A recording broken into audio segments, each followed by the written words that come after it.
ത്രിയേക ദൈവത്തിന് സ്തുതി. യേശുവിൽ സ്നേഹവന്ദനം. ലൂയി മേയർ എന്ന എഴുത്തുകാരൻ ബാല്യകാലത്തിൽ സ്കൂളിൽ വെച്ച് കൂട്ടുകാരുമായി വഴക്കുണ്ടാക്കി.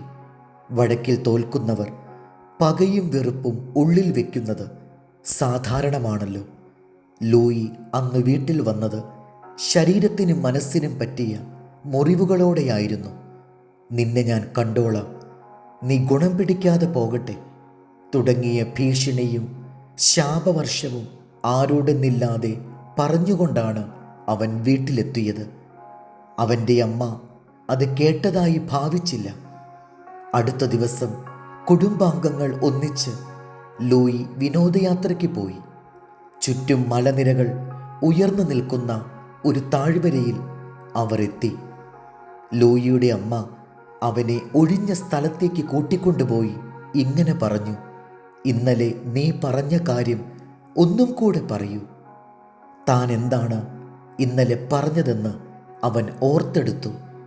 ലൂയിയുടെ അമ്മ സ്നേഹപൂർവം അവൻ്റെ തലയിൽ തലോടിക്കൊണ്ട്, അതൊന്ന് ആവർത്തിക്കൂ മകനെ എന്ന് വീണ്ടും പറഞ്ഞു.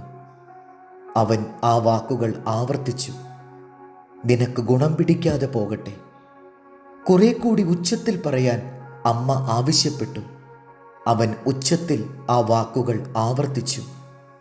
പർവ്വതനിരയിൽ ചെന്ന് തട്ടിയ ആ ശബ്ദത്തിൻ്റെ പ്രതിധ്വനി ലൂയിയുടെ കാതുകളിൽ ഇടിവെട്ടുന്നതുപോലെ വന്നു തട്ടി. ഇനി നിനക്ക് നന്മ വരട്ടെ എന്ന് ഉച്ചത്തിൽ പറയൂ, അമ്മ പിന്നെയും ലൂയിയോട് പറഞ്ഞു. അവൻ ആ വാക്കുകളും ഉച്ചത്തിൽ പറഞ്ഞു. അതിൻ്റെ പ്രതിധ്വനിയും അവൻ്റെ കാതുകളിൽ വന്നു തട്ടി.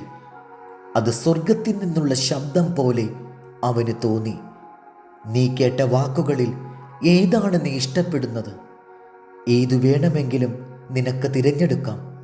ശാപമോ അനുഗ്രഹമോ എന്താണ് നിനക്ക് വേണ്ടത്? നീ ഇപ്പോൾ കേട്ടതുപോലെ ജീവിതത്തിൻ്റെ നേരെ നീ എന്തു പറയുന്നുവോ അതിൻ്റെ പ്രതിധ്വനി നിന്റെ അടുക്കിലേക്ക് തിരിച്ചു വരും. അമ്മ അവനോട് ശാന്തമായി പറഞ്ഞു. അമ്മയുടെ വാക്കുകൾ അവൻ്റെ പിൽക്കാല ജീവിതത്തിന് ഗുണപാഠമായി.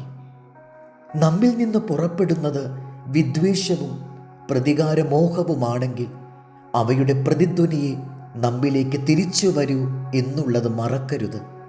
സ്നേഹവും ദയയും ക്ഷമയുമാണെങ്കിൽ നമ്മിലേക്ക് തിരിച്ചു വരുന്നതും അതുതന്നെയായിരിക്കും. നമ്മുടെ വാക്കുകളുടെയും മനോഭാവത്തിൻ്റെയും പ്രതിധ്വനിയാണ് ജീവിതത്തിൽ അനുഭവമായി തീരുന്നത്. കൊലോസ്യർ 3:15. ക്രിസ്തുവിൻ്റെ സമാധാനം നിങ്ങളുടെ ഹൃദയങ്ങളിൽ വാഴട്ടെ.